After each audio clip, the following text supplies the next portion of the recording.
பாமகவின் கௌரவ தலைவர் ஜி.கே. மணி செய்தியாளர்களை சந்திக்கிறார். அதனை நேரலையில் பார்க்கலாம். வன்னியர் சங்க தலைவர் பூத்தார் மொழி உள்ளிட்ட எல்லா நிர்வாகிகளும் பாட்டாளி மக்கள் கட்சி வன்னியர் சங்கம் எல்லாம் கலந்துக்க போகிறோம். நாளைக்கு ஒரு முக்கியமான நாளாக தமிழ்நாட்டில் கருதப்படுகிறது. இது ஒரு செய்தி. ரெண்டாவது செய்தி, நேற்று இந்திய தேர்தல் ஆணையத்தின் ஒரு கடிதத்தை காட்டி ஒரு பரபரப்பான செய்தியாக, மக்களை நம்ப வைக்கிற செய்தியாக, அரசியலில் ஒரு திசை திருப்புற நடவடிக்கை நேற்று ஒரு செயல் நடந்துச்சு. அது மக்களை நம்ப வைக்கிறதுக்கு திட்டமிட்டு செய்த ஒரு மோசடின்னு கூட சொல்லலாம். ஏன் அப்படின்னு சொன்னால், இது 30/7/2025 அன்று தேர்தல் ஆணையம் ஒரு கடிதம் வெளியிட்டிருக்கிறது.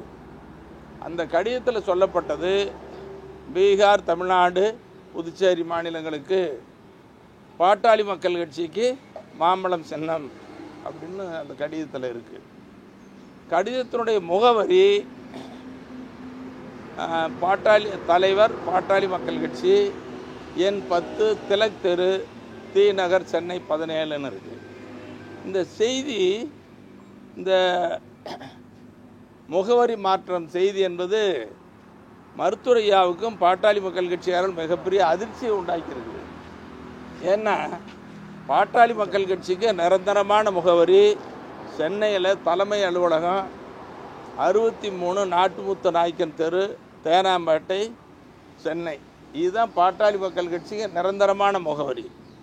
ஆனால் நிரந்தரமாக இருந்த முகவரியை எப்படியோ திசை திருப்பி ஒரு சூழ்ச்சியினால், கபட நாடகத்தால் முகவரி மாற்றப்பட்டிருக்கிறது.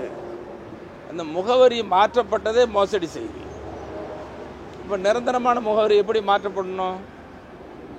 இப்போ வந்திருக்கிற கடிதம், தேர்தல் ஆணையத்தினுடைய கடிதம் தலைவர் பெயருக்கு, பாட்டாளி மக்கள் கட்சியினுடைய தலைவர் பெயருக்கு. ஆனால் முகவரி தேனாம்பேட்டையில் இல்லாமல் திலக் தெருவுக்கு போயிருக்கு, தி நகருக்கு போயிருக்கு. இது ஏமாற்று வேலை ஒன்று. அதோட இப்போ இன்னொரு கடிதம், அதுக்கு முன்னால் ஒரு கடிதம் 9/9/2025 தேர்தல் ஆணையம் ஒரு கடிதம் வெளியிட்டிருக்கு.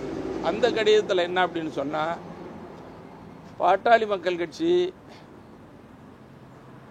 9/9/2025 மாமல்லபுரத்தில் பொதுக்குழு கூடி, அந்த பொதுக்குழுவில் தேர்ந்தெடுக்கப்பட்ட நிர்வாகிகள் பட்டியல் அனுப்பி அடிப்படையில் இதை பதிவு செய்து கொள்கிறோம்னு சொல்லி ஒரு கடிதம். அது பதிவு செய்து கொள்கிறோம்னு தான் சொல்லியிருக்குது. இதுவும் முழுக்க யாருன்னு இல்லை. இதற்கு மூல காரணம் என்ன அப்படின்னு சொன்னால், மருத்துவர் அன்புமணி அவர்கள் 2022, அதாவது 25/8/2022 தலைவராக பொறுப்பேற்கிறார். அவருடைய பதவிக்காலம் 28/5/2025 முடிஞ்சிருக்கு. அப்போ ஒரு பதவியே இல்லை. அப்படி தலைவர் பதவி இல்லாதவர் எப்படி பொதுக்குழு மாம்பழத்தில் கூட்ட முடியாதுங்கிறது ஒன்று. அது மட்டும் இல்லாமல், பாட்டாளி மக்கள் கட்சியின் அமைப்பு விதி, பாட்டாளி மக்கள் கட்சி சட்ட விதி இருக்குது.